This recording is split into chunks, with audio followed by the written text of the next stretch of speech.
Hi, and welcome to History Made Simply, your one-stop history hop back in time, where each week we'll be uncovering history's secrets for you. Make sure to like this episode, and don't forget to subscribe to our channel for weekly History Made Simply episodes. On today's episode, grab your muskets and umbrellas as we head into a battle at the Wet Waterloo in 1815. With one of history's greatest military leaders who used speed and charisma to revolutionise war in Europe.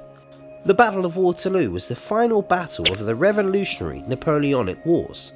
Wars which lasted for 22 years, from 1793 to 1815, with a short intermission in 1802 to 1803. Put simply, conflict between France and several European monarchies dominated for over 2 decades. As with most battles, the Battle of Waterloo happened in, you guessed it, Waterloo, a village to the southeast of Brussels. This provided Wellington with the type of ground he needed to defeat the battlefield tactics which Napoleon and his marshals had developed. There was a ridge behind which he could hide his forces from the massed batteries of Napoleon's artillery, and both Napoleon's infantry and cavalry had to come up the hill to engage him. With any battle, there is always one person who starts the fight, and with Waterloo, it's none other than Napoleon. No, not that Napoleon, this Napoleon. Franco-Corsican Napoleon Bonaparte, later Napoleon I, was named by British newspapers as the Great Disturber, because by 1814 he'd already waged wars and won in the name of revolution.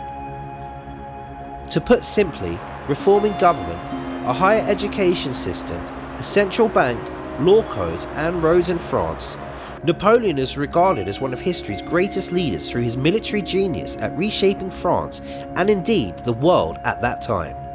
Even today, the Code Napoleon remains the basis of law in many European countries. The Great Disturber had been exiled in 1814 to Elba, but Napoleon managed to escape after 10 months and arrived at Antibes. I don't know about you, but if I wanted to exile someone, I wouldn't exile them with 1,000 men of his old guard. His well-trained, most experienced honour guard for his personal protection. With Napoleon back in action, the newly reinstated Bourbon regime's army crumbled when they met him in early March in 1815. They defected to him, as after all, it was his army just 10 months before. Napoleon had 2 natural things that made him a leader: charisma and speed. And with those 2 things, he had amassed a Napoleonic army of 200,000 men with a further 60,000 men under training on the border of Belgium by May 1815. Not bad for someone who had been banished to another country a few months ago with just 1,000 close comrades for company. This wasn't Napoleon's first rodeo, so he looked at the armies deployed around him to determine the best battle tactic, and decided to defeat his enemies one at a time to give him a superior force over his enemy of close to 2 to 1. Equally important, this operational plan would mean that the initiative would remain in his hands. The opposing armies were deployed based on logistical needs. Put simply, the deployment map was based on where the army in question received their supplies from. On the morning of June 15th, Napoleon attacked a Prussian army corps first at Charolais, forcing them to retreat to the main Prussian army at Ligny. But he sent a corps of 30,000 men and a mini army with artillery, cavalry and infantry under Marshal Ney to guard his left flank against any British interference. On June 16th, Napoleon got his wish, facing 80,000 Prussians in battle at Ligny. Ironically, just 3 years earlier in 1812, the Prussians were fighting for Napoleon. These Prussians were part of an allied army, the 7th Coalition attempting to eradicate Napoleon. It goes without saying, for this to be the 7th Coalition, the previous 6 coalitions had failed. Furthermore, the 80,000 Prussian men were not of the same quality he once commanded, which would have thrilled Napoleon. Heavy casualties for both Napoleon and Prussian armies, but a tactical win for the French.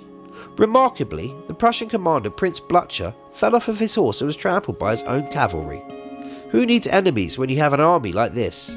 After the battle at Ligny, Gneisenau, chief of staff of the Prussian army, wanted a retreat east towards Prussia. Yet Prince Blucher refused and insisted they march west to meet the Duke of Wellington of Great Britain.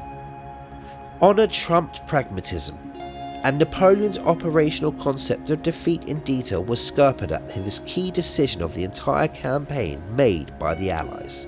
But while Gneisenau had Wellington's back in this coalition, the British had their own problems. Their most experienced units were on the other side of the Atlantic fighting the Americans. So much so, Wellington had been forced to appoint the Prince of Orange as one of his corps commanders as a politically acceptable decision to support the Netherlands. Yet it was military disastrous. Essentially, he was useless as an Orange in battle. And the Prince of Orange, in the afternoon of the 16th of June, arrived at an important crossroads of Quatre Bras, bumping into Marshal Ney protecting the left flank of the French army. Remember when Napoleon sent a corps to protect the left flank? Good job he did, as the Prince of Orange has arrived as the British interference he had planned for.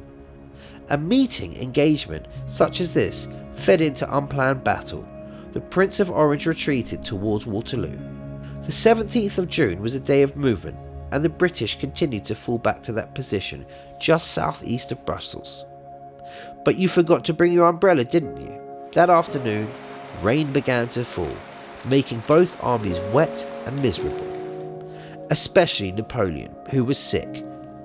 His operational objective of dividing his enemies had worked. But with the weather delaying battle, it meant the coalition, the British, the Prussians, and the Anglo-Dutch armies were catching up and continuing to plan to unite together to battle Napoleon and his French army.